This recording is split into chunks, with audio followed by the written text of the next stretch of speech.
안녕하십니까. 저는 더원서울안과의 김석환 원장입니다. 지난번 시간에는 제가 녹내장의 전반적인 계류에 대해서 말씀을 드렸는데요.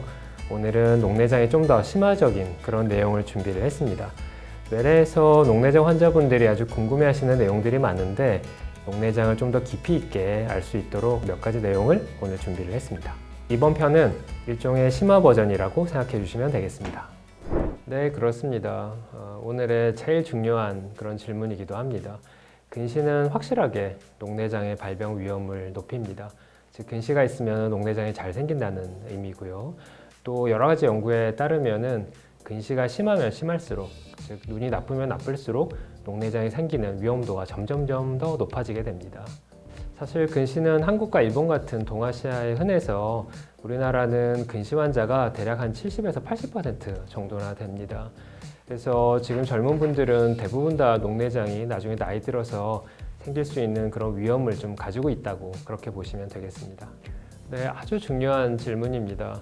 일단 근시가 있는 눈은 근시가 없는 눈에 비해서 안압이 좀 높은 그런 경향이 있습니다.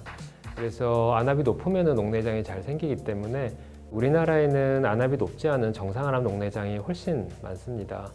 그래서 안압보다는 근시와 관련된 시신경의 변화나 이런 변형들이 녹내장이 더 잘 생기는 그런 원인이라고 생각을 하고 있습니다. 제가 이와 관련해서는 이런 현상을 설명하는 이론을 세계 최초로 제가 제안을 했었고, 이와 관련된 논문을 15편 이상 발표를 했고, 대한안과학회에서 수여하는 제일 큰 상도 제가 수상을 한 바가 있습니다. 제가 이 이론에 대해서 좀 더 자세히 설명을 드리자면, 태어났을 때부터 근시인 사람은 아무도 없습니다. 태어났을 때는 눈이 다 정시인데요. 이 키가 크고 성장하면서 몸이 자라면서 눈도 같이 성장하게 되는데, 이때 눈이 앞뒤로 길어지는 경우가 흔히 생깁니다. 이게 근시입니다. 문제는 여기서 생기는데요. 눈이 앞뒤로 길쭉하게 길어지는 과정에서 눈의 앞쪽 부분에는 영향을 거의 받질 않는데 눈의 뒤쪽 부분에는 상당히 많은 변형이 생깁니다. 근데 하필 시신경이 눈의 뒤편에 있는데, 그래서 눈이 앞뒤로 길어지는 과정에서 눈의 뒷부분에 변형이 생기고, 이와 함께 시신경에도 변형이 같이 생기게 됩니다. 따라서 시신경에도 형태의 변형이 생기게 되는데, 이 과정에서 시신경의 약한 부분이 생기게 됩니다.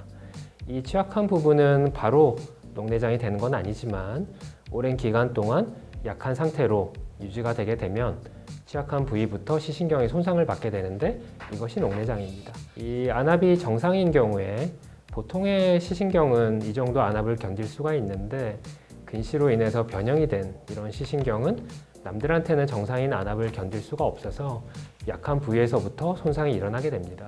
물론 취약한 부위가 있다고 다 녹내장이 생기는 건 아닙니다. 여러 가지 조건들이 맞아야 녹내장이 생긴다고 생각을 하고 있는데요. 혈액순환도 한 가지 이유가 될 것이고, 또 노화도 굉장히 중요한 원인이 될 것이라고 생각을 합니다.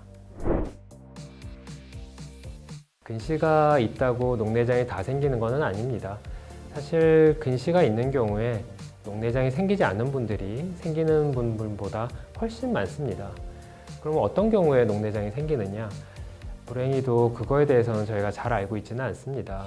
어떤 분들은 취약한 그런 시신경을 가지고 있지만 녹내장이 안 생기는 분들도 상당히 많이 있고요. 취약하지 않은 이 시신경을 가지고 있지만 녹내장이 생기는 분들도 가끔은 있습니다.